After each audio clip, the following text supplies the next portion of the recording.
Hello, and welcome to the Brighter Thinking Pod from Cambridge University Press. My name is Adam, and I'm one of the producers on the pod. Before we get started with today's topic, I want you to imagine the time you'd save if you had classroom assessments that mark themselves. Assessments that adapt to every student's abilities and aptitudes. I'm talking about testing that's suitable for all ages with the power to reveal individual strengths and struggles. This technology frees you to teach, gives you more insight than ever before, and allows you to set motivational goals for each of your students. Sound good? Okay, stop imagining. What I've just described are baseline assessments from the Centre for Evaluation and Monitoring. If you're interested in learning more, go to cem.org. That's CEM.org. Okay, let's get on with the pod.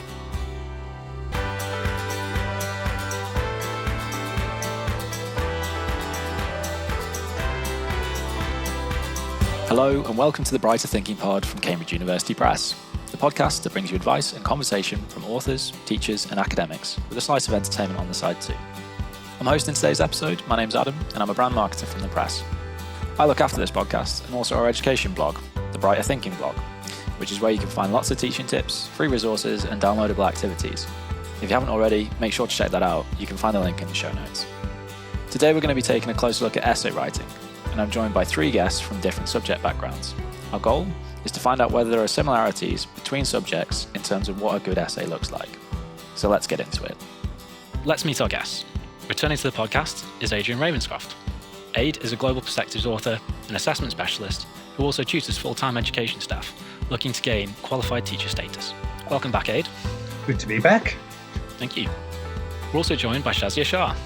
Shazia is a lead teacher of A-level Sociology and Criminology, as well as a moderator and team leader for Cambridge International. Welcome, Shazia. Thank you. And last but not least, our trio of guests is completed by Brad Philpot. Brad is an IB English teacher in Germany, and he's director of a provider of teacher training workshops in Europe. Hi, Brad. Hi, good to be here. Great. So remember, all the links and info that we discuss will be available in the show notes. And if you want to get your voice heard on a future show, you can get in touch on Twitter. That's @CUPEducation, using the hashtag BrighterPod. Finally, please remember to like, review and subscribe to the podcast on whatever platform you're listening on.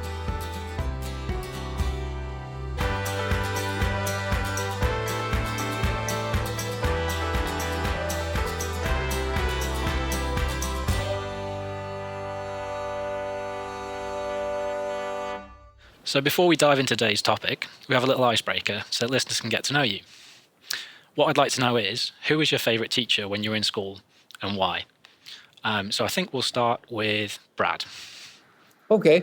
Well, my favorite teacher was Mr. Dick, and he was a teacher of PE, physical education, where I was growing up in the United States. And why we respected him the most was he would do all the running and physical activities with us. He was not afraid to break a sweat. So roll up his sleeves. We would do a mile run, 5K run, what have you, and he would be out there on the track with us. And for us, that just earned a lot of respect. So yeah, shout out to Mr. Dick, if he's still alive. I like that he did everything with you as though, I'm just going to take this as an opportunity to keep fit. That's right. And Shazia, can you tell me about your favourite teacher? Yeah, I was struggling a little because I had a few in my mind, but one particular one I think stands out for me. So it's Mrs. Jeffs, who taught me English, A-level English. And the reason why I remember her and often remember her is because she was just so approachable. I found her lessons really interesting, enjoyable. We used to have really good discussions in her lessons. So it wasn't just all about the textbook and going through the curriculum and ticking all the boxes. It was, I felt like in her lessons, we had the opportunity to discuss different issues and then apply those issues to what we were reading or the current text that we're looking at in class. Great. That always helps, doesn't it? So yeah, she was a good teacher. Yes. Good. I'm glad you said there was a few to pick from as well. That would have been awkward if not. And finally, Adrian. Yeah, I'm going to be a bit of a politician here and kind of answer the question I wanted you to ask rather than the one you did.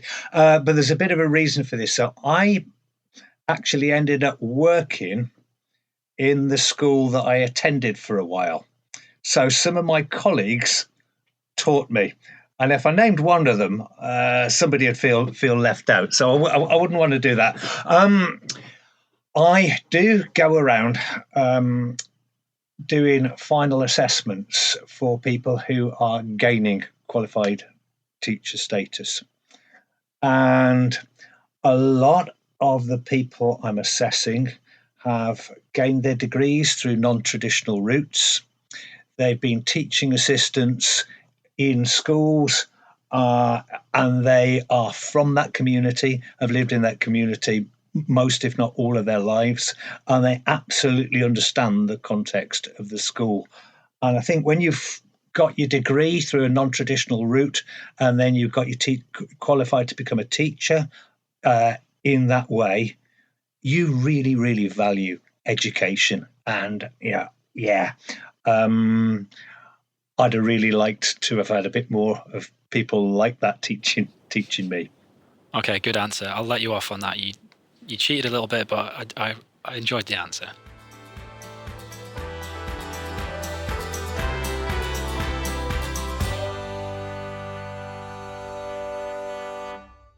Okay, so let's get into today's topic then, in essay writing. So, to begin with, when you're starting out an essay, what does good look like to begin with? How do you start a good essay? Shazia, do you mind starting us off?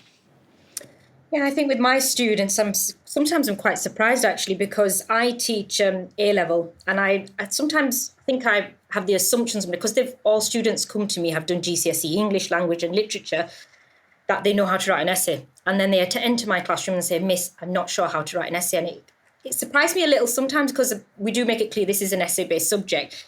So I think the key thing is that focus on the question. They need to understand what the question is asking them. I say to my students, read the question not once, not twice, read it 3 times, absorb the information. Because if you rush into writing an essay, often what you find is students sometimes misread the question, and then they're just more scatterbrain, I'd describe it as, so their ideas are going everywhere. So key thing that I always stress to my students is a plan. Please don't give me an essay that you haven't planned beforehand. I want to see a plan and take it from there. And I think that's the best way to start an essay. Read the question several times, get your head around it, understand the key concepts that you need to think about, discuss, and introduce in your introduction, and then start creating your plan. Plans can be very simple. They don't have to be very extravagant, straight bullet points. And generally speaking, especially with A-level sociology, you have that debate. It's always often an essay question is an evaluate question. So you always are thinking on one side of the argument, yes, on the other side of the argument, no. And it's just taking some time, maybe 5 minutes at the start, and thinking about what you're going to put in that essay so you can focus on the question.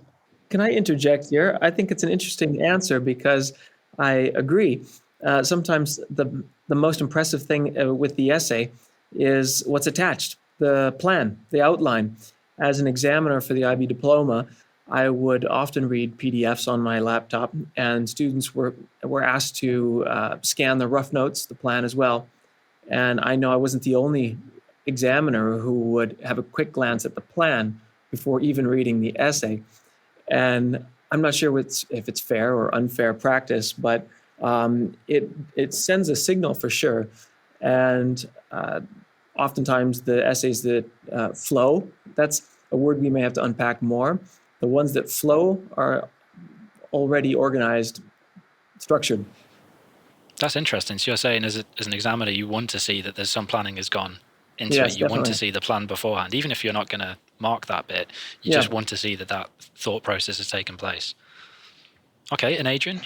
Yeah, completely agree with Shazia's. Let's read this question. Let's answer it. Of course, the nature of the question may well lend itself to, different people think in different ways about this. And I think this is something that is really good to establish early doors in this essay. Here's the question. Some people answer it in this way. Other people answer it in a contrasting way. Then that lends your introduction to be open to, we've got these different viewpoints, perspectives on this question. Why do we care about this question? What's the big deal? and very often looking at the different points of view, perspectives on that question. Okay, well, this is important that we answer this question. Why? Because if we accept point of view A, this will influence our understanding of the world or actions that we might take in this way.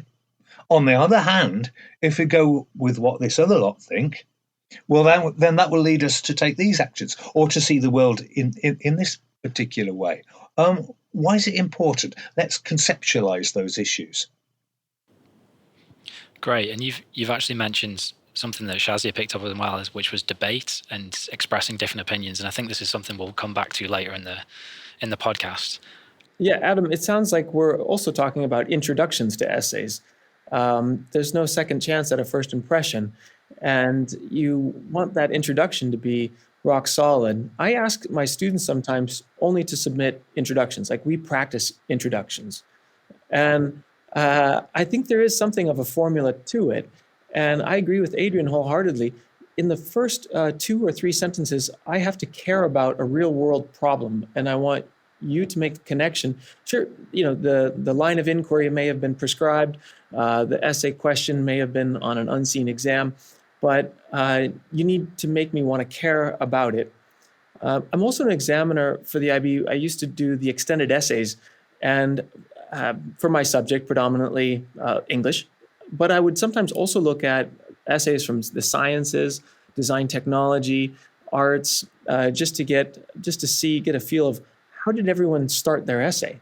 And back in the day, talking about 10, 15 years ago, the IB was a little bit prescriptive in asking students to attach an abstract to these 4,000-word essays.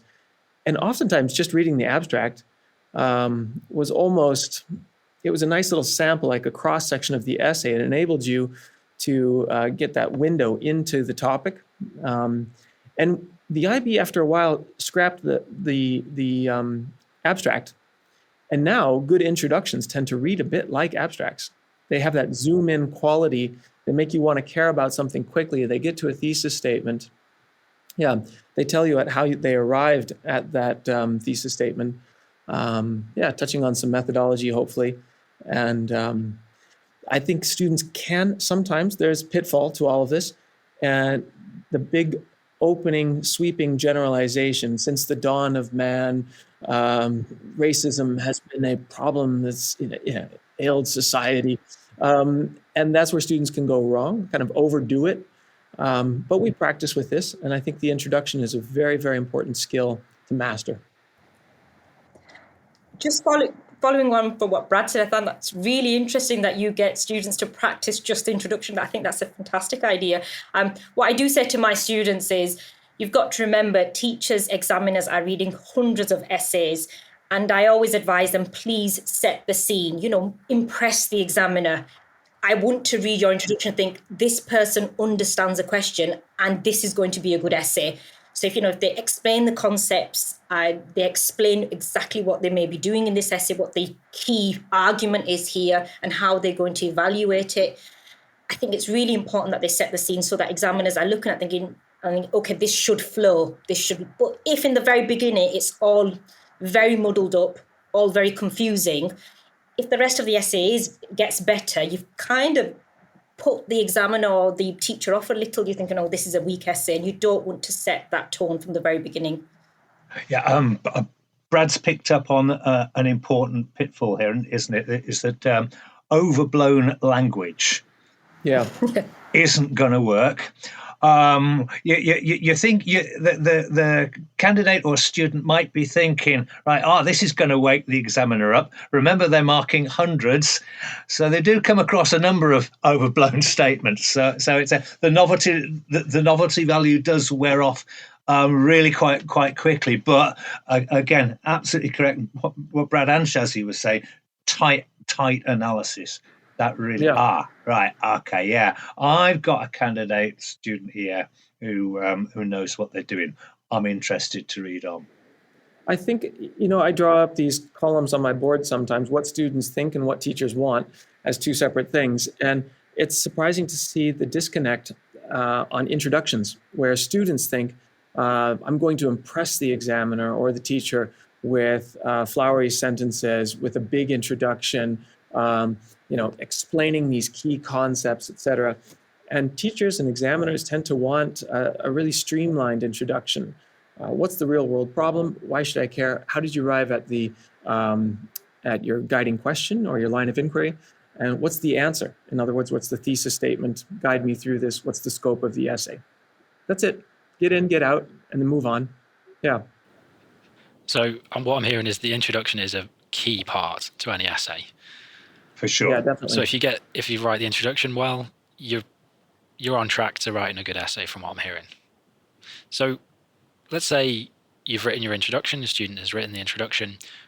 Where do you go from there? So you've outlined your thesis, maybe you've brought in an argument, or you've brought in an opinion, which we're going to talk about later. Where do you go from there? How do you structure the essay? Adrian, do you want to kick us off? Okay. I mentioned in the introduction we've set out, okay, here are different ways of answering this question. People disagree about it and the reasons why they might do so. So that lends itself to the structure that follows, in that if you've got point of view A and point of view B, you can set up paragraphs that hone in on each perspective, okay? And then get into that perspective. You'd want some sources relevant to that perspective within a coherent theme paragraph on that perspective. What's the evidence that people who support that perspective, what do they bring? And that gives you the opportunity to, at that point, kind of step out of that identification of the evidence and evaluate it. Should we be convinced by that? If so, why? If not, why not? Consider the context where that perspective comes from. And then, of course, you can almost come to a mini conclusion. Okay, having looked at this perspective, this is where we're at. This provisionally is what I accept or what I don't accept about this perspective. Let's have a look at this, another one. Does that make more sense in relation to the title or not? What are the underlying premises for that point of view? Can then lead us on to, as the evidence, as the essay progresses, we've set out these different points of view or perspectives. What's the reasoning for against them? Then that can lead us on to conclusion. Well, what do you think? What's holding more water? Why do you say that? It sounds to me, Adrian, like you're referring to global perspectives essays that have to explore both arguments and counter arguments, say within the same paragraph. Is that a fair statement? I've seen a number of ways of doing it successfully. However, this is very much something I wanted to explore through the medium of this podcast, because obviously I bring my, if you like, particular perspective on what makes a good essay, given what I've assessed. However, taking with a more history-focused slant on it, Shazia might be able to bring in examples from sociology where this applies. One might look at it and say, okay, we've got two different explanations for why the French Revolution happened. Explanation A, explanation B. And if you like, we can consider those to be perspectives on the issue. And the process might be undertaken in pretty well exactly the same way. Yeah, and Shazia, would you agree within Yeah. sociology and criminology, are you looking at different perspectives and using those to structure your essay? We are looking at different theories, different concepts, different studies, but the key thing I think with students, what they need is structure, and it's giving them some ideas of how they could. I mean, there's so many different techniques out there. I'm sure you're familiar with the peak technique, which some teachers use, which is you make your point, you explain it, you analyze that point, and then you keep to the question. I've seen so many different acronyms. One that I personally use and I've stuck with over the years because it works in the English and sociology, criminology subjects that I teach is PEEL with the extra E. So it's you're making your point, you're explaining that point, you're evidencing it with relevant examples, relevant studies, statistics, contemporary examples that things you've experienced or watched or seen in the world. And then you're also evaluating it and then always linking back to the question. And the reason why I stick with that, I think it's really important when, for me personally, any essay I'm reading, it's very important that the reader should never at any point in that essay be thinking, what was the question? Because the essay flows, always going back to the question. So when I say to my student, if you're making an argument and the argument could be very detailed, you could be writing for, over half a page. By the end, you're going back to the examiner or you're going back to whoever the reader is. I said all of this because it links back to the question. And again, if you get that right, if a student gets that right, like I said, I've read essays where I'm confused by halfway point and I'm thinking, what was the question again? I'm going back, what we were discussing, and that should never happen. In a good essay, there's good focus and it's throughout, it flows. And I think Brad mentioned the word flow. And an essay focuses on the question. So techniques are key. And I find that students I really do have to help what I describe as my lower ability students. You've got to really guide them through those techniques and sometimes scaffolding it. So you're filling, you're saying, okay, here's the point. Now I want you to build on it, right? What evidence would you use? And creating differentiated tasks where they're actually working on different PEEL paragraphs. And, you've got your higher ability students who just get it straight away and they run with it. I'm just going to piggyback on what you said there, Shazia, because we teach PEEL at our school like a religion here. And I'm looking at a stack of papers here. And I can tell you, essentially, looking at these essays, how long these students have been with us at our school. Some of them know the drill so well. Point, evidence, explain, evaluate, link back to the thesis statement. That tends to be our PEEL. I encourage them to sometimes even do another loop of evidence, explain within the paragraph, evidence, explain, evidence, explain, evaluate, link, etc. We're an English class here, so our essays are very analytical. They're about how we deal with a primary source, which might be a piece of poetry or, a comedy sketch even. But it's funny to see. I've surveyed some other colleagues, and PEEL exists almost in every subject in different formats. I don't know. We have some people from the humanities here. Have you heard of CER before? Claim, evidence, reasoning. That's taught in the States a lot, I think, for the humanities.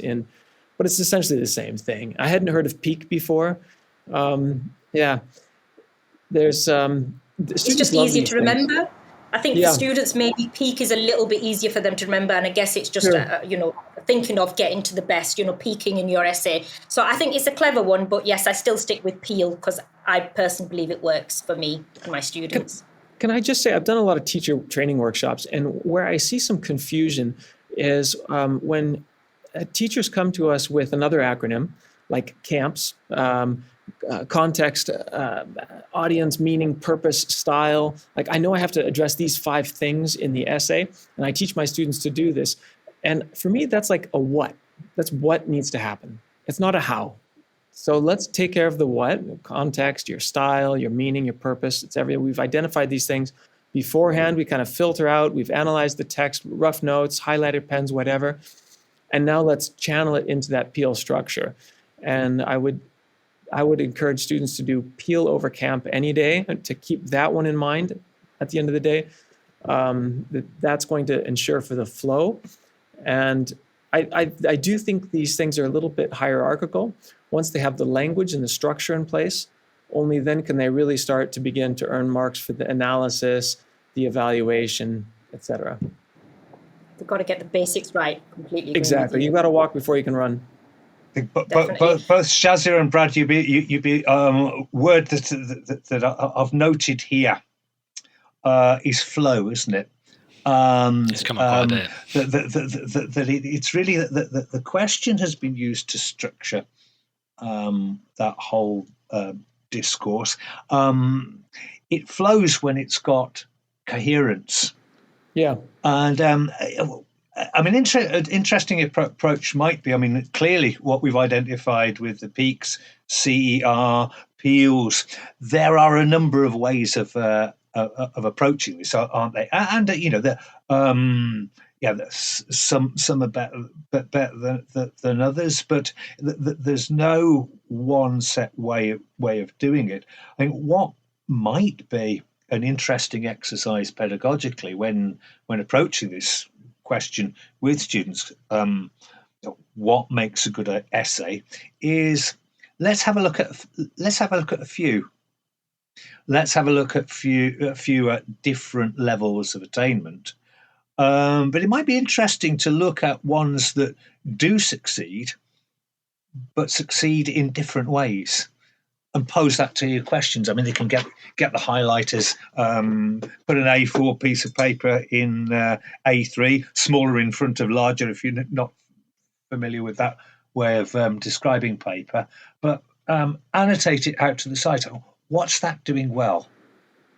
Or sometimes even you can do it two ways. You can use the peel or CER or the peak structure to scaffold an assignment beforehand. So you've got a table with those questions in the left column, and the students have to write their answers in bullet point form, say in the right column, highly scaffolded. You can also flip it around, like you're saying, Adrian, and grab a good essay that maybe mixes up all those things in different orders. Pull out 4 different highlighter pens and identify. So where is a point? What does a claim look like? Let's use green for that. So this is kind of like backwards. What do you call that? Rejigging an essay from starting from the end, working forward, and then I'm constantly showing students models. Pulling out the highlighter pens. Let's highlight the evidence. How is the evidence set up? And they start to notice that a lot of essays just use simple phrases to illustrate this point. For example, those kind of connective words that just like signpost. I'm now about to show you my evidence. And then this is discovery-based learning. So, what is the language of analysis? Through the use of the author achieves his purpose of, these kind of phrases keep popping up. What do we call this? Is this analysis? Yeah, okay, maybe, yeah. So it goes two ways. I disagree with you a little bit there, Adrian. I think there is kind of, peak, peel, CER, whatever. I think it is actually rather universal, and you do see it running through a lot of things. And the degree to which we do evidence analyze within a paragraph may vary. And it's like riding a bike. We're not all in the Tour de France, but these kids know how to keep the two wheels, on the road. That's most important. Yeah. And if you do that, you're doing it. Yeah. I just wanted to add, just following on from what Brad said, in terms of doing things, just Adrian, you mentioned doing it the other way around. I have done that with students, and I think students sometimes like to play teacher. So if you give them the highlight and say, right, okay, now imagine you're an examiner, right? Put your examiner hat on. I want you to demonstrate where you're going to get, for instance, the AO1 marks, the knowledge and understanding marks, where you're going to get the AO2 marks, where's the application of it? Can you identify, and can you give me the red highlight for all the evaluation points? It's a really good differentiating task because, again, I often give the red highlight to maybe sometimes the higher ability, and I mix it up a little, but, just to see, okay, can you find a counter-evaluative point too? So pushing them.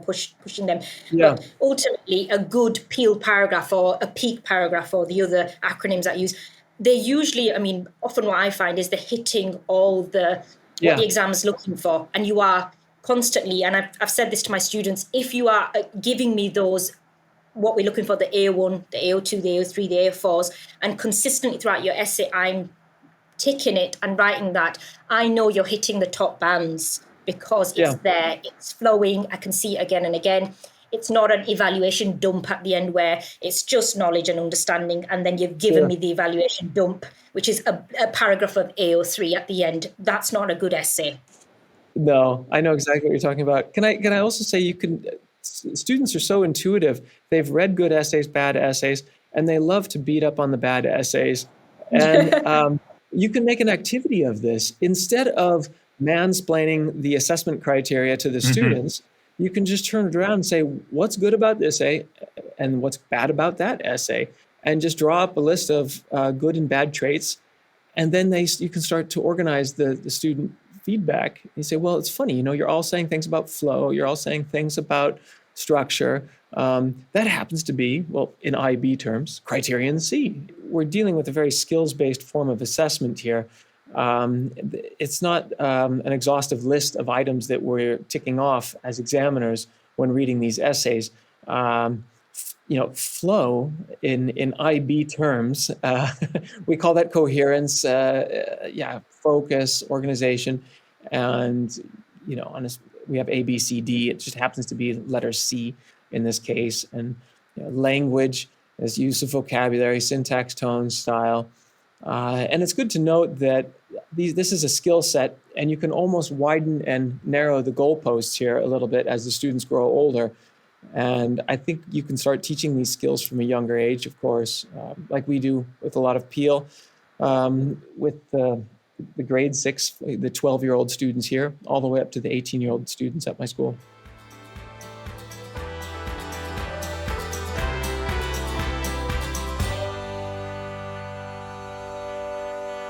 I feel like we should rename this episode Flow, the amount that we've said the word flow. I wanted to pick up on that, because when we're talking about structure an essay and how we know how to bring in a good flow to an essay, if you've got to choose, say, a critical quotation, if you're in English, or a source, how do you know which source to bring in or a quotation to bring in and to still have your argument flow? Can you do that if it's, say, a critical quotation that disagrees with the question, or what do you think? We often call these hooks. So again, students need to spend some time looking at the source. It might be an item, it may be an extract, a source, pretty much they're all the same thing in different forms. But what I say to my students is you need to find the hooks. That if you get that right, the rest of it will come, because it gets your brain thinking. And if you found the right part of the item or the source, that will then hopefully it'll trigger within your memory what should link to that, concepts that link to that particular hook. And it's finding that hook. And I find that some students struggle to find the hook. So we do have to spend some time, because it's a crucial part of many essays. Some essays often will have an item that goes with it, and it will say using item A, analyze. And if you don't use the item, I have to say to them, I prefer if it's explicitly used, but if you're not using the item, you're not finding the hooks, then you've not shown that skill set. And as Brad mentioned, keyword there, students need to develop those skills. Some students are, if I find students who are doing English language with politics and sociology, sometimes it's easier for them students to develop that skill set and get their head around it. And often you find students who are not doing those humanities essay-based subjects, they can struggle with finding those hooks and, developing those hooks within an essay and linking them back in. But also it's finding that key word in the item or the source. There's always, the item will have certain words in there, certain parts of the item, which the examiners, I often say to my students, look, they're giving you free stuff on a plate, use it, don't reject it, don't ignore it. You've got key information in there that you need to pull out. And when I'm referring to the hook, I'm referring to pulling that out, hooking it out. That's what we refer to as a hook. Yeah. Okay. Yeah. So in the U.S. terms, sometimes we call the hook like the opening sentence of an introduction that draws the reader in. Yeah. That tries to engage them. Connectors. Yeah. Connectors, like furthermore, nevertheless, we call them connectors. Connectors, right? Yeah. And Yeah, the thesis statement, I think, is definitely the cornerstone of the whole essay. And I think a lot of essays, a lot of examiners, teachers ask students to park that at the end of the introduction. We're rather formulaic with these in language analysis. We often say, through the use of imagery, symbolism, and motif, Toni Morrison achieves her purpose of making readers think about racism, sexism, and colorism. I don't know. In her novel, The Bluest Eye. It's rather formulaic. It's kind of like through X, author Y achieves Z. It's almost, and that tends to happen at the end of the introductory paragraph. And I know that, say, imagery, symbolism, and what did I just say? Motif were used there in that thesis statement. Body paragraph 1. Sorry, here I go. American 5-paragraph essay. It's probably going to be about symbolism and how that helps Morrison present her global issue. Body paragraph 2 is probably going to be about imagery and how Morrison uses that to present her global issue. So it's giving me a sense of scope, and that thesis statement, I think, is so important. It's a real cornerstone. And when I see a student nail that, I know that the rest could fall in place. Adam's asking there how we can make sure that the quote doesn't impact negatively on the flow of the essay, and I think that's the important one. I think quoting too extensively does impact negatively on the flow. It's also if you're limited, and you are limited either in terms of time, if it's in a timed essay situation, or in a word count if it's coursework, the examiner is interested in your analysis. Yeah. So it's challenging to do that through somebody else's words. Yeah. So use the quote sparingly, get something pithy, but look for something that summarizes that particular point of view, or thesis statement, or antithesis statement. So that's one thing. I've also got the reader might need to understand that person that you are quoting, don't assume that they understand the significance of that person in context. So it's okay, I have chosen a quote from this person because that person has a reasonable claim to represent this point of view or perspective or this group of people or this school of thought, and here's why. And they say this. Boomf. There's what we've hooked out. So either it's hooked out of something that you've been given, or it's something that you've had to go away, do the research. Yeah. And I think it's important in such cases. Right. Okay. This is why I've chosen this person. Because if they're saying that, then it's reasonable to assume that other people who follow this school of thought think likewise. I think it's important for teachers to know that examiners often quickly scan an A4, a sheet of paper, to look for a couple things, just even before they start the reading adventure of an essay. Do I see lots of quotation marks? Does the first and last sentence of a paragraph act like bookends on a shelf, holding the paragraphs together? Can I quickly pull out the thesis statement? We kind of jump into an essay, I don't necessarily always jump in a rather linear fashion. I definitely look for those quotation marks. Do they pop out? And I think like with quotes, you can almost map them on an XY axis of relevant versus irrelevant and airdropped versus integrated.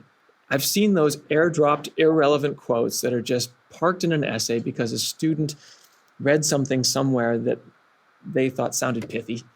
And it doesn't contribute to the flow again. There's that magic word. And instead, what we really want is relevant and integrated.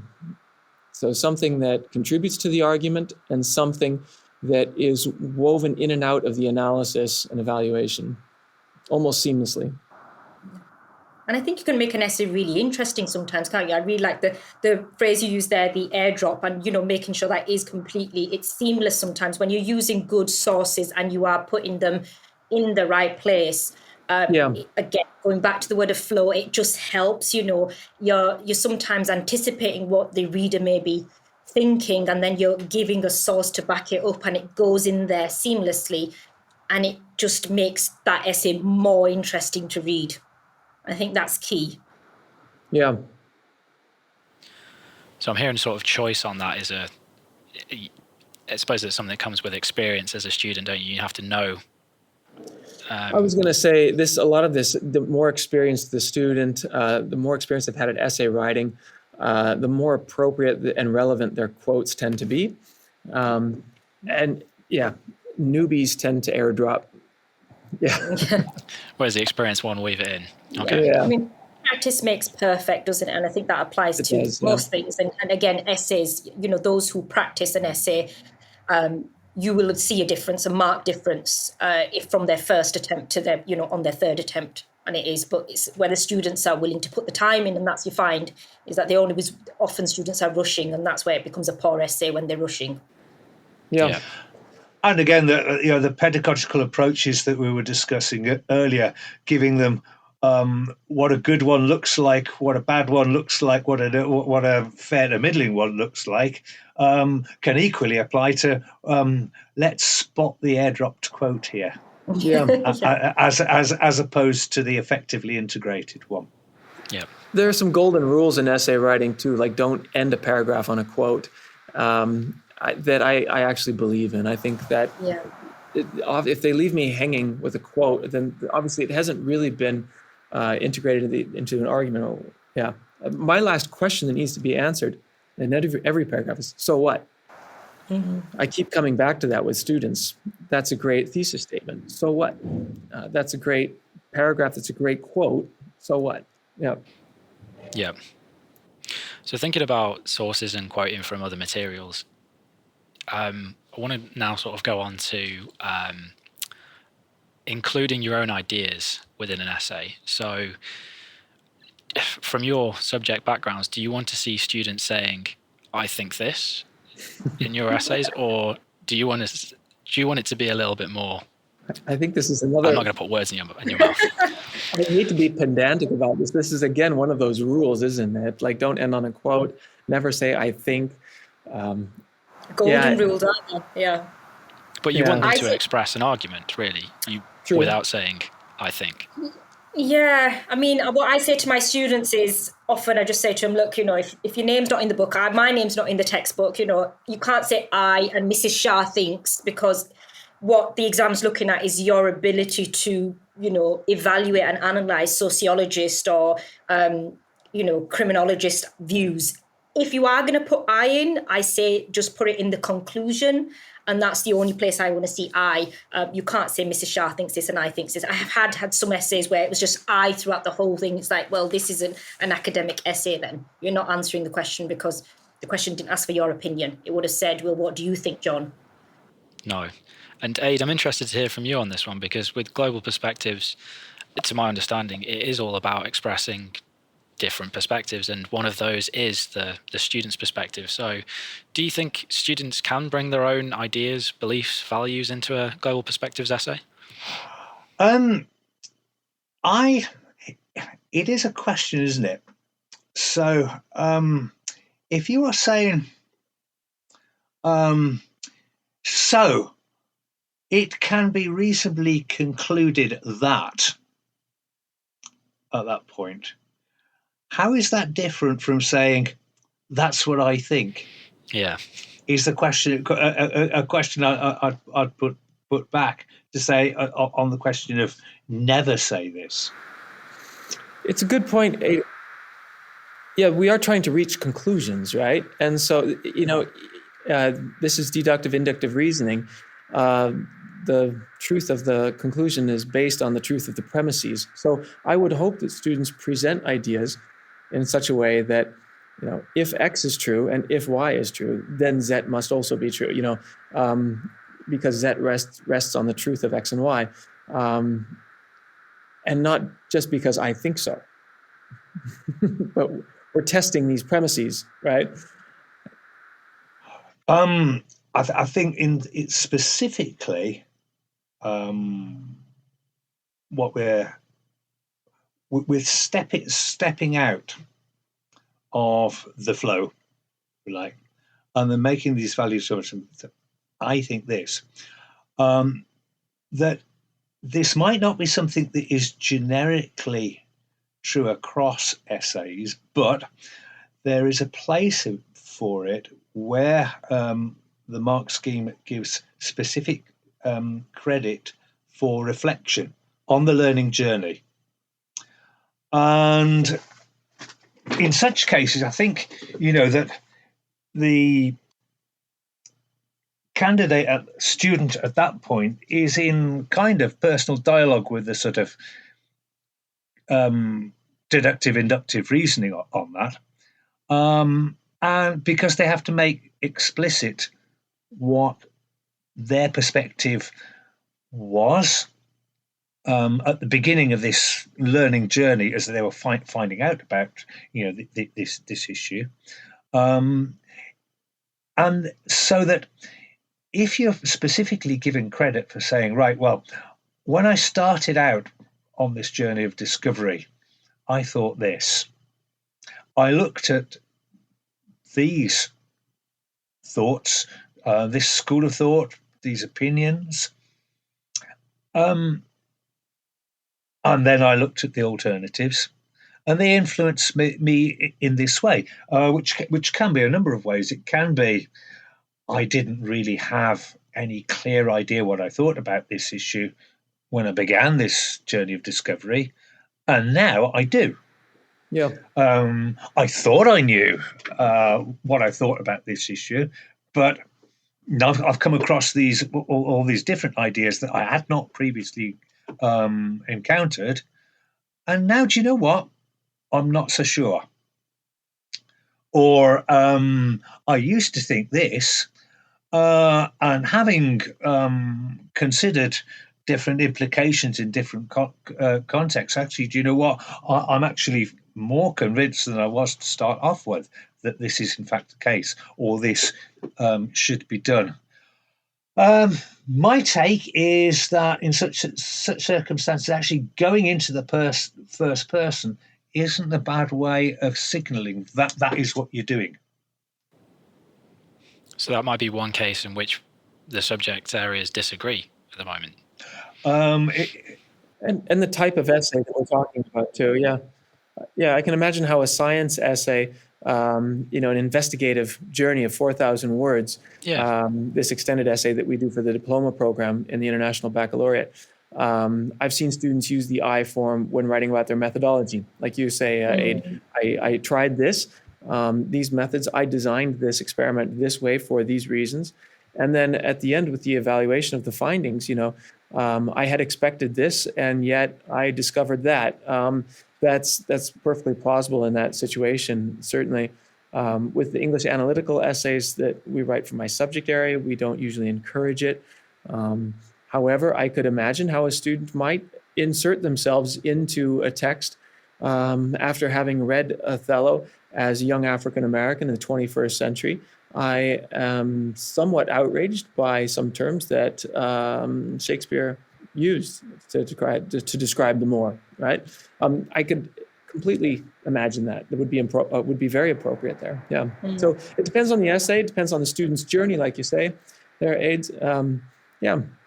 Like you said, the word appropriate, and definitely for the global perspective paper, reflection is a key part of the mark scheme, and there are marks. It's a key element of global perspective paper. But I'm just thinking, like in criminology and sociology, the I doesn't really feature, and if they want to include it, it's more in the conclusion, is what I personally say to them. If you do want to write a little bit about your personal viewpoint, I agree more with this side than that, then it's in the conclusion, not throughout the essay.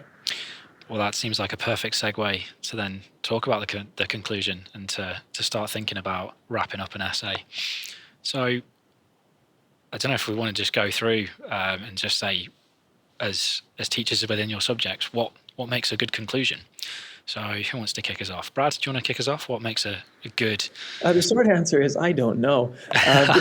You can't say that. This is what the podcast is about. I don't want to claim like I'm an expert on writing conclusions. I ask the students, say some wise words. When they're 16 years old, that can be a challenge.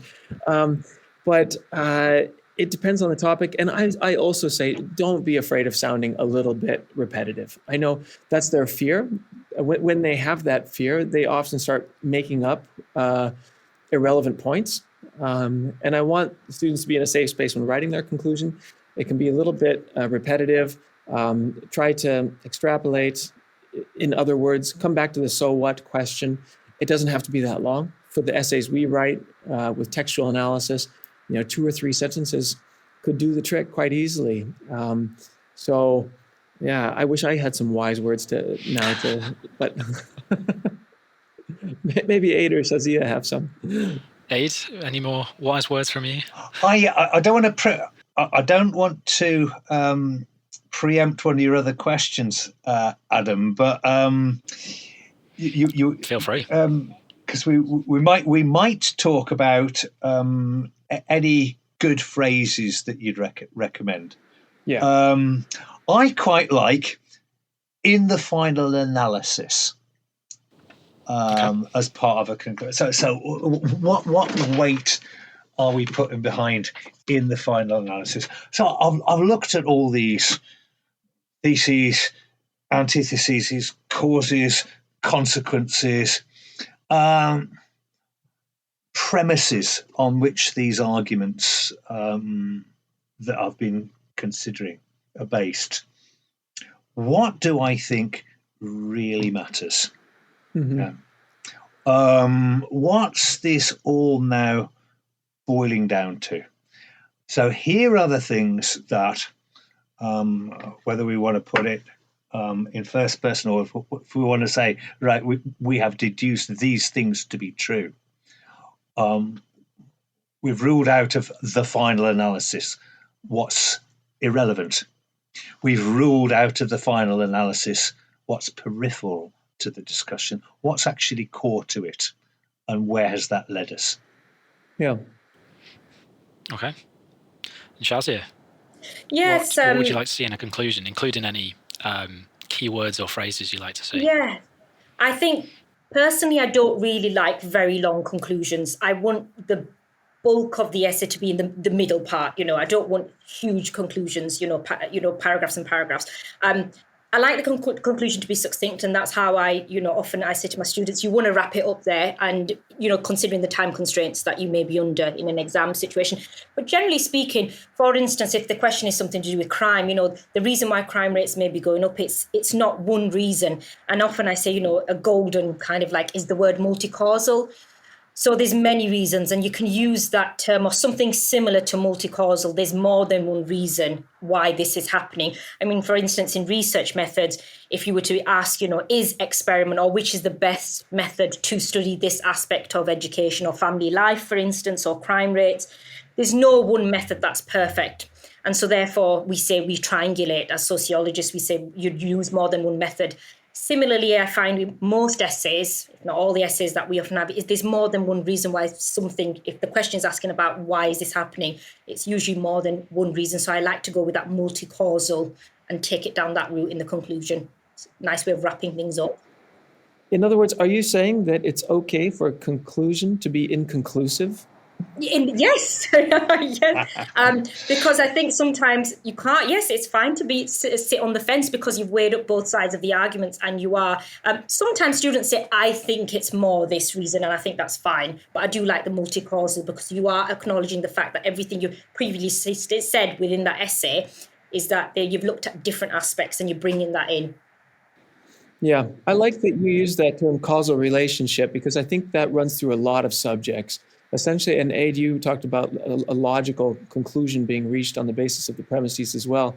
in the conclusion. And I think at the end of the day, students need to be reminded of that we're trying to put our finger on a causal relationship.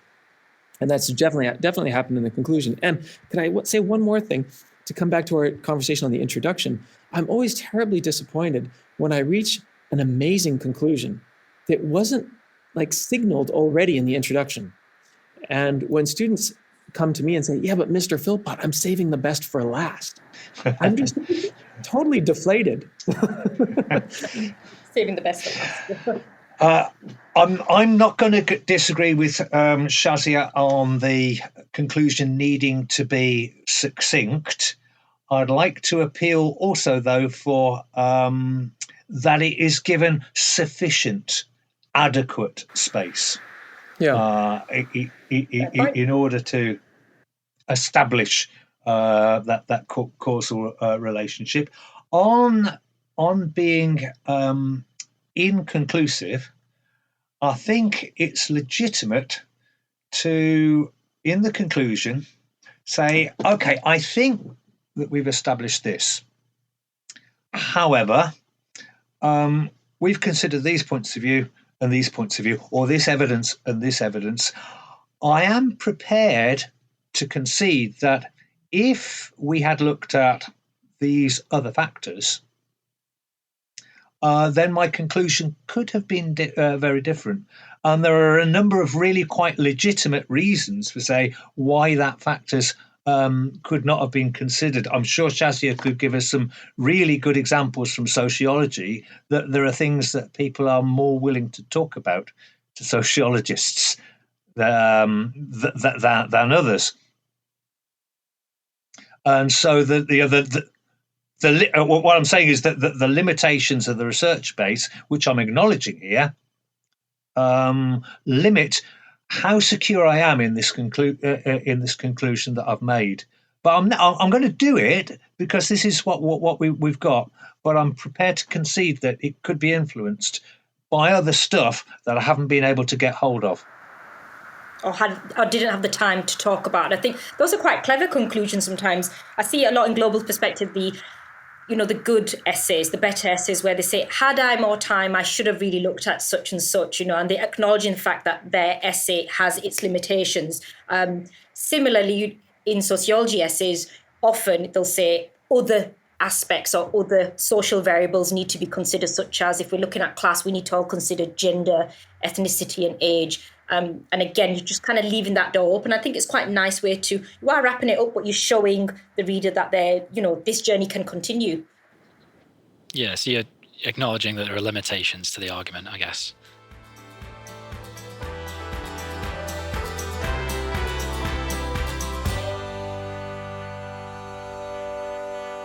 How can one encourage students to develop an appropriate register with what they're writing, so that that they're not explaining absolutely everything?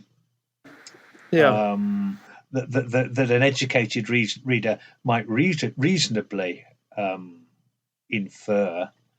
On the other hand, there are aspects to mark schemes whereby, unless it's actually spelled out, unless it's explicit, you're not going to pick up the marks. Yeah. No, I understand. And each essay is different on how technical you have to get. For textual analysis, what we're doing is your students should never have to explain irony or juxtaposition or anything like this. But I understand, like for sociology and stuff, I don't know, B.F. Skinner's behavioralism or something might need some explaining.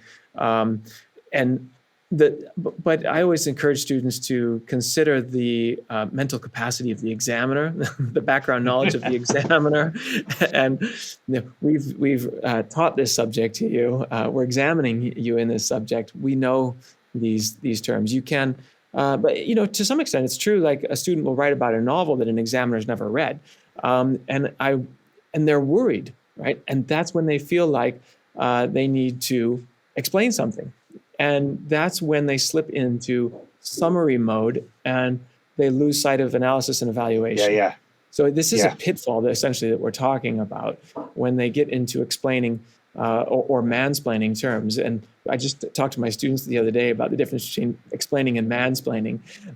Just because I'm a man. Go on, develop that point. I mean, that's an interesting one, isn't define it? mansplaining for us. Avoid mansplaining at all costs. Avoid mansplaining, obviously. And the difference between explaining and mansplaining, and I hate to say this, it's not just men doing this, but it's explaining something to someone to whom it doesn't need to be explained. Yeah, it's not considering your target audience, right? And I think the students...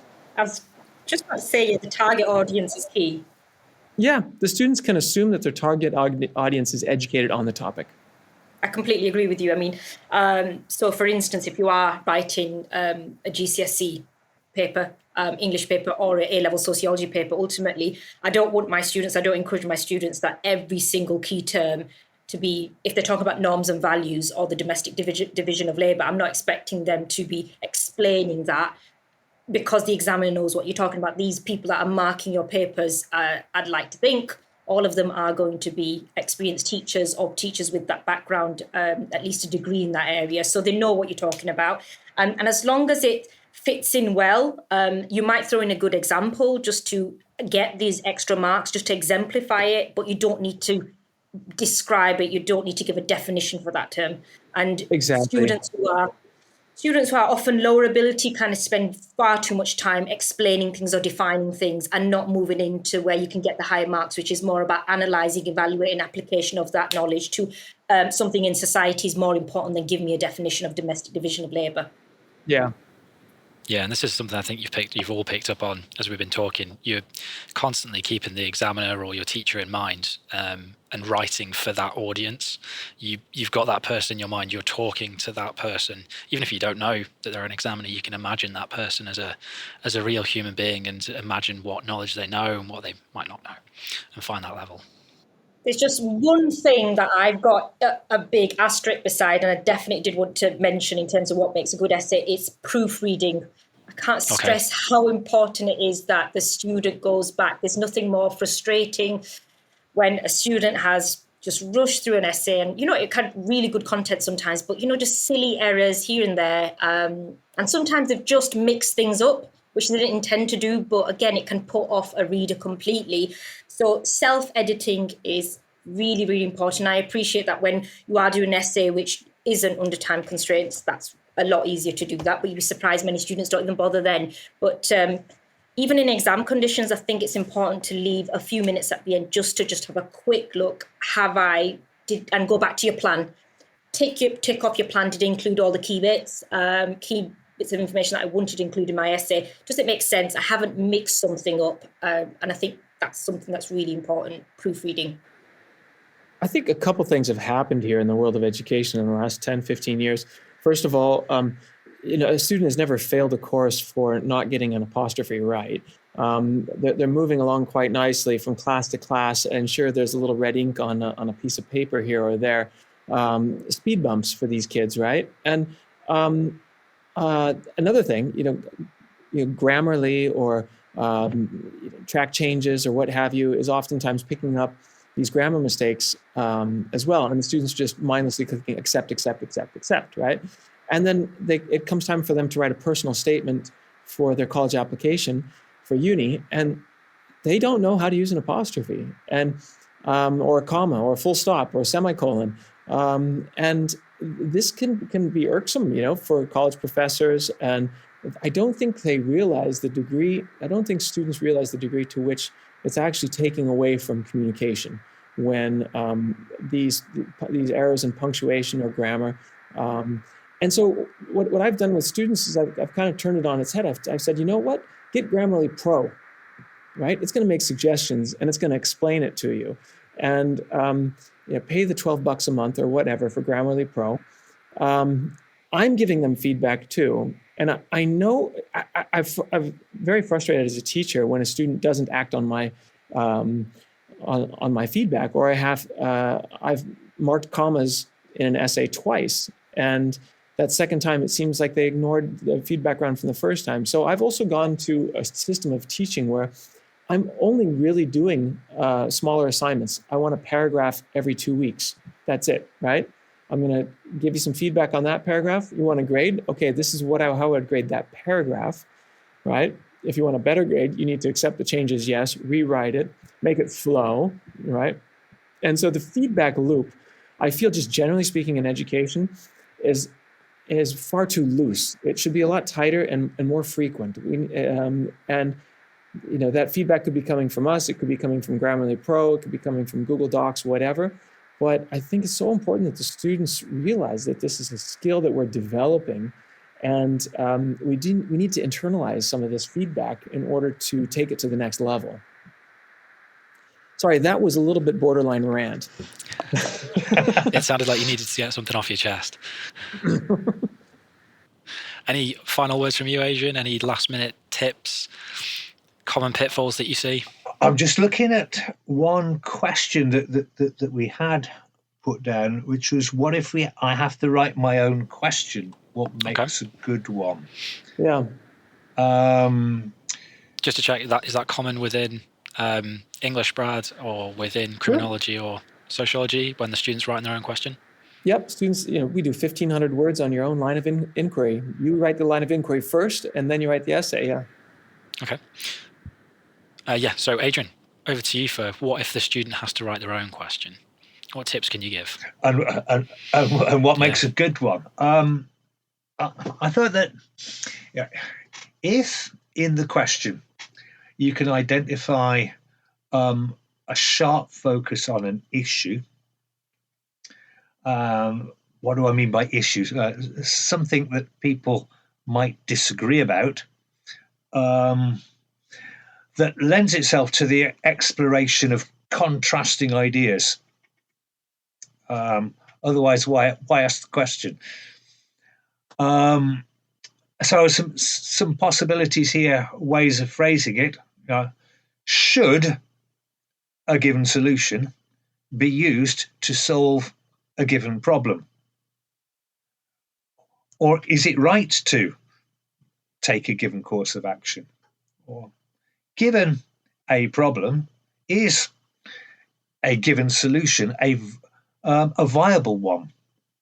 Or is approach A or approach B the best way to perform a given action? There's some possibilities, and I think it's almost like that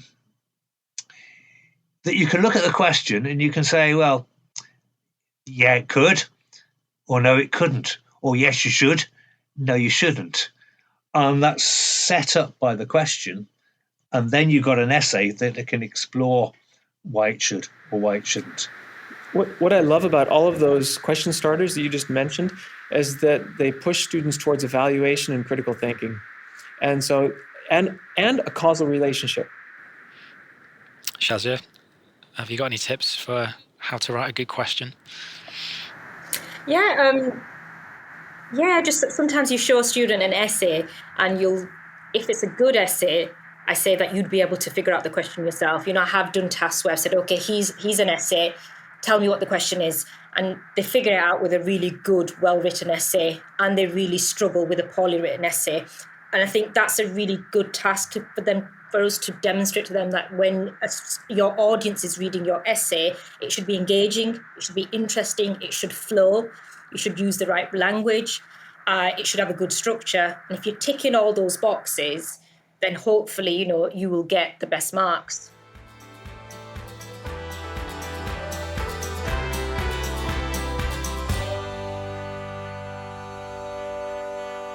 Excellent. Right, well, I think that's all we've got time for. Thank you very much to Brad Philpot, Shazia Shah, Adrian Ravenscroft, for discussing essay writing with me. I hope you've all had a nice time. I've really enjoyed talking to you today about essays, and we could probably do it again. For everyone listening, this was part 1 of the episode, and you can listen to part 2. We're going to be joined by 2 new guests, and Aid's going to be joining us again. But for all the listeners out there, if they wanted to find out more about you guys, is there anywhere that they can go? Have you got Twitter accounts? So Brad, is there anything you'd like to point to the listeners towards? Philpot Education is my website, yeah. Okay. And Shazia? They can email me. It's shazia.shah@ilkleygs.co.uk. Perfect. And Aid?